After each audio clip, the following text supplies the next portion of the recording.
passer donc au débat. Alexis Joly. Oui, merci Monsieur le maire. Chers collègues, Monsieur l'adjoint, et pas Monsieur le vice-président. Dans ce rapport, vous présentez les orientations du budget 2016 de la ville et vous rappelez d'ailleurs longuement la situation financière de la France. C'est d'ailleurs presque exclusivement ce que vous faites, tant ce dossier, je trouve, est pauvre en informations, contrairement à l'année dernière. Ce DOB s'apparente plus à un rapport de stage de troisième plutôt qu'un véritable rapport de présentation des orientations budgétaires. Je suis désolé de le dire comme je le pense, mais je trouve qu'il n'y a rien dedans. Et comme la politique, c'est l'art de se répéter, je rappelle à nouveau que la baisse des dotations aux collectivités locales a d'abord été annoncée et programmée par Nicolas Sarkozy en 2011, provoquant d'ailleurs une levée de bouclier des maires de gauche. La droite en a rêvé, la gauche l'a fait, mise en œuvre et amplifiée par François Hollande, que vous avez aidé à mettre en place, et qui se poursuivra jusqu'en 2017. En définitive, les conséquences de la situation de l'endettement sans précédent. En définitive, la conséquence de la situation est l'endettement sans précédent de la France. Une dette accumulée, faut-il le rappeler, autant par les gouvernements de droite, qu'ils soient républicains ou centristes, ou par des gouvernements de gauche, qu'ils soient socialistes, écologistes ou communistes. Je commencerai donc directement par le sujet le plus important, la fiscalité qui est annoncée sans hausse. 0% qui ne permettent pas de compenser l'élargissement des bases de 1% après une année de hausse de plus de 5%. C'est sans honte que vous parlez de maîtrise de la fiscalité après avoir aussi augmenté, je le rappelle, la taxe sur l'électricité, les tarifs des salles, l'accueil payant à la cantine, à l'école, etc., etc. Et puis vous voterez vendredi en conseil métropolitain la hausse de la taxe sur les ordures ménagères. Mais la réalité est la suivante.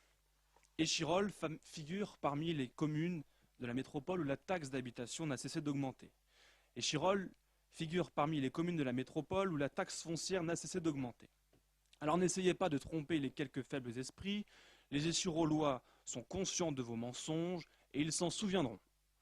Vous vous gargarisez d'être un bon gestionnaire, d'être l'homme qui désentête la ville, mais là encore, vous trompez les Échirollois. Vous avez en façade diminué la dette que vous avez créée pour mieux augmenter celle de la métropole dont vous êtes l'un des vice-présidents. Sans aucune honte, vous parlez d'une maîtrise de la dette dont vous êtes le seul responsable de son niveau très important, je le rappelle, 59 millions d'euros, et vous appelez ça de la maîtrise. Vous voulez aussi vous faire passer pour l'homme qui diminue les dépenses de fonctionnement, là encore vous mentez.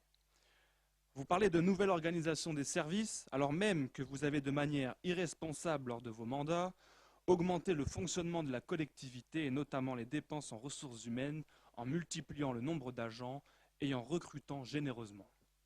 Vous êtes un mauvais gestionnaire.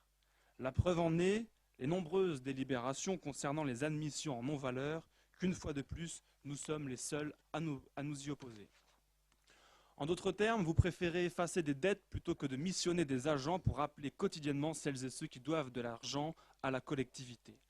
Vous pourriez alors prendre exemple sur des villes comme Beaucaire, Fréjus ou Hénin-Beaumont qui obtiennent alors des résultats spectaculaires. Mais il est vrai que pour cela, il ne faut pas être omnubilé par le clientélisme. Pour démontrer votre gestion malsaine, je pourrais aussi parler de vos choix stratégiques qui ruinent la ville d'Échirolles et auront de lourdes conséquences pour l'avenir. Un budget par habitant du CCAS plus important encore que celui de Grenoble. 7 millions d'euros, 189 euros par habitant. Un CCAS justement largement critiqué par la CRC qui vous recommande une meilleure gestion et des économies sur la durée du travail qui est inférieure à la normale, sur l'absentéisme, etc.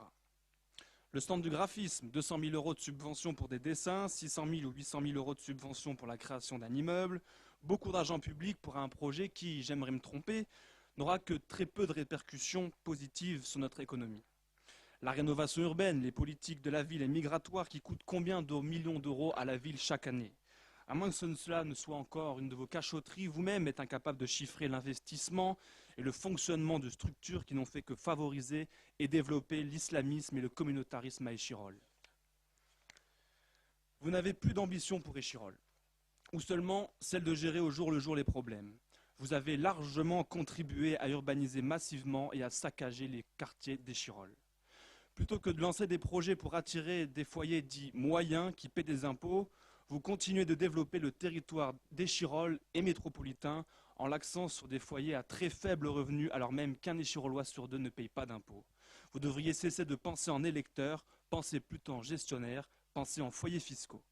Vous approuvez et encouragez le communautarisme, vous participez à l'invasion migratoire du pays, vous aidez les associations gauchisantes, c'est si vrai d'ailleurs que vous arrivez largement en tête dans les bureaux de vote des quartiers sensibles, majoritairement fréquentés par l'immigration, que votre municipalité encourage. Monsieur le maire, que faites-vous pour les jeunes autrement que de leur donner de l'argent de poche? Que faites-vous pour les retraités autrement que de leur donner un chèque cadeau? Que faites-vous pour ceux qui bossent? Que faites-vous pour ceux qui paient des impôts? Vous ne faites rien pour eux, vous leur avez pourtant tant promis. Que faites-vous pour la sécurité? C'est aussi une de vos problèmes de campagne. Vous recrutez des policiers mais donnez des consignes très claires en matière d'achat de la paix sociale. Que faites-vous pour les commerçants de la ville, pour les petites et moyennes entreprises qui veulent un cadre apaisé mais qui sont victimes eux aussi de votre manque d'ambition pour notre territoire? Monsieur le maire, votre politique fait d'Échirolles l'un des derniers musées communistes de France lorsque nous voulons en faire une ville sûre, dynamique et attractive. Un changement de cap s'impose. Ce que nous voulons, c'est un virage à 180 degrés. Je vous remercie.